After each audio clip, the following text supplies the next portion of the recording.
The Army is spending over 39 million taxpayer dollars to rename 9 military bases that were named after Confederate generals over 100 years ago. Let's talk about it.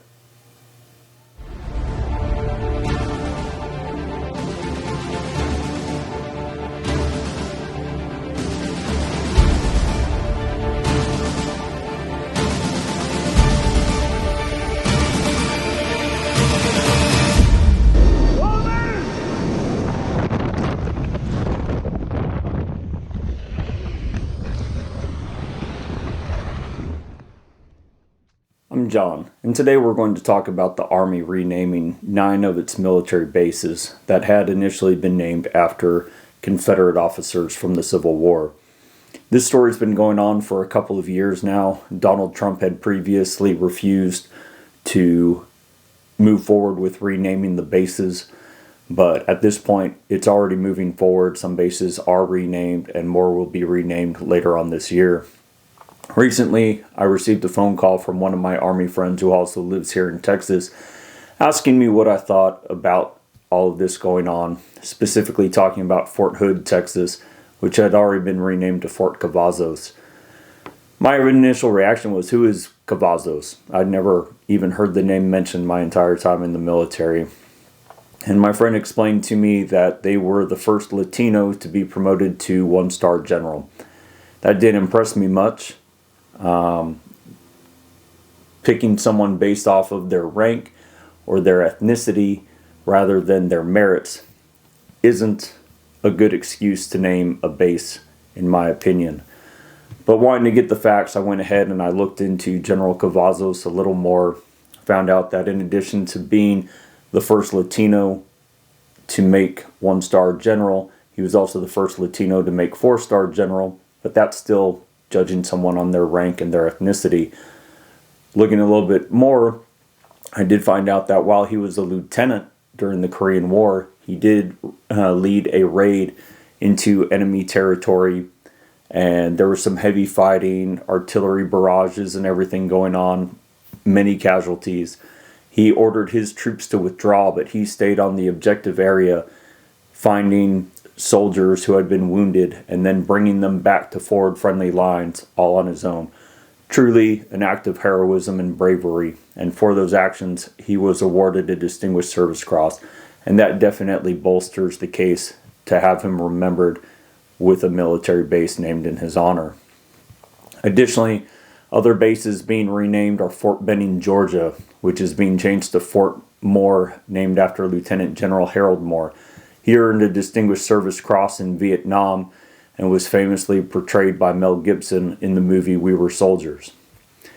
Fort Gordon, Georgia is being renamed to Fort Eisenhower, named after Dwight D. Eisenhower, future President of the United States of America, but prior to that, he was the Supreme Allied Commander during World War II with the rank of 5-star general. Fort A.P. Hill, Virginia is being renamed to Fort Walker, named after Mary Walker, who was a contract surgeon to the U.S. Army during the Civil War. She was awarded a Medal of Honor, which I think deserves a bit of a caveat, because while she is the only woman to have been awarded the Medal of Honor during the Civil War was used to award people both for bravery as well as for meritorious achievement. And this is really what Mary Walker was awarded a Medal of Honor for. She had actually tried to get commissioned in the Army after the war or towards the end of it, and instead of commissioning her being a female surgeon, they decided to award her a Medal of Honor instead. About 50 years later, Congress told all the military branches to review which Medal of Honors had been awarded and under what reasons, and about 1,000 of them were rescinded, including hers. She refused to give hers back, but it had been rescinded nonetheless. And then about 60 years later, President Jimmy Carter reevaluated the awards that had been rescinded and re-awarded her the Medal of Honor once again. She's one of only 6 civilians to be awarded the Medal of Honor. Moving on, we have Fort Lee, Virginia, which is being renamed Fort Gregg Adams. This is a joint naming after two people, both Lieutenant General Arthur Gregg, who was a black soldier who joined the Army right after World War II ended up being commissioned to become an officer and rose through the ranks to Lieutenant General, which is rather astounding for the time period he was in when the military was segregated and a lot of roadblocks were put in his way just based off of his race. However, he was the general who led the desegregation and integration of the Army during the Civil Rights Movement era. Being named on the base with him is Lieutenant Colonel Charity Adams. She was the highest ranking black female during World War II to serve in the U.S. Army. Next we have Fort Pickett, Virginia, which is being renamed Fort Barfoot after Sergeant Van Barfoot of the U.S. Army, who earned a Medal of Honor in Italy during World War II.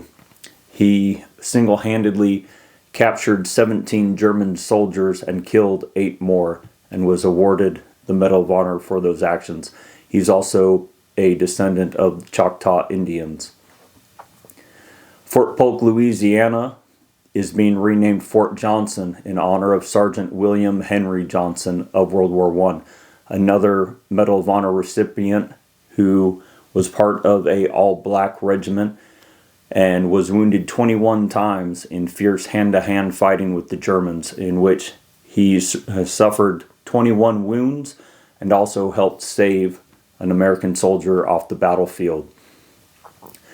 Lastly, we have Fort Rucker, Alabama, being named Fort Novosel after Chief Warrant Officer 4 Michael Novosel, another Medal of Honor recipient during Vietnam.